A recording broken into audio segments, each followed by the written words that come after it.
মাতৃত্ব অসম্ভব রকমের সুন্দর। আর তার থেকেও বেশি সুন্দর যখন আপনার কাছের মানুষ তার অ্যাপ্রিসিয়েট করে। আমি যেদিন মা হলাম, পরদিন সকালে আমাকে অবজারভেশন রুম থেকে বেডে দিল। সবাইকে দেখলাম, কিন্তু আমার হাজবেন্ড ছিল না। জিজ্ঞেস করাতে শুনলাম যে ও বাইরে গেছে প্রয়োজনীয় জিনিসপত্র আনতে। আমি বললাম ঠিক আছে। কিছুক্ষণ পর ও যখন আসলো, জিনিসপত্রের সাথে আমার জন্য গিফট হিসেবে একটা ঘড়ি দিয়ে বলল, কনগ্রাচুলেশন নিউ মাম্মা। এতটা খুশি হয়েছিলাম বুঝাতে পারবো না। এবারের মাদার্স ডেতে উনি আরও স্পেশাল ফিল করালো। গতকাল রাতে নিজে হাতে খিচুড়ি মাংস রান্না করলো। ইদানিং যে রান্নার কথা শুনলেই পালাই, সে নিজে থেকে সব করলো। ভাবলাম বৃষ্টি হচ্ছে, হয়তো মন চাইছে তাই এসব করছে।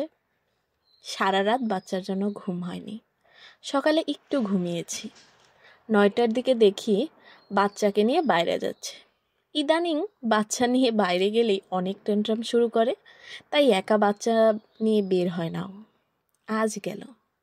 30 মিনিটের মাথায় বাসায় ফিরল, হাতে নিয়ে অনেক চকলেট, চিপস, আরও যা আমার পছন্দ। এসে বাচ্চাকে দিয়ে বলালো, happy mother's day mumma. Thank you.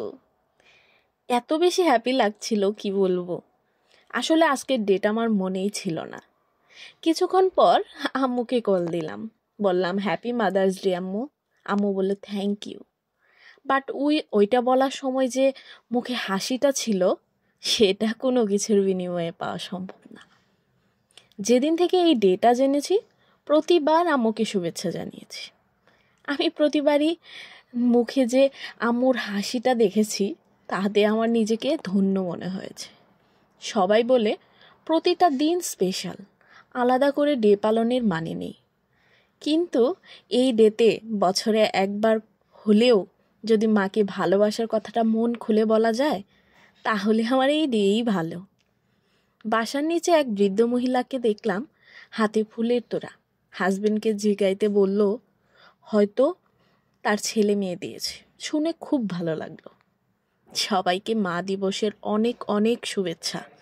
আর আজকের দিনে না হোক, যখন আপনাদের সময় হয়, তখন একবারের জন্য হলেও মন খুলে মাকে ভালোবাসার কথা বলুন। নতুন মায়েদের অ্যাপ্রিসিয়েট করুন, তাদেরকে ভালো রাখুন। টাটা।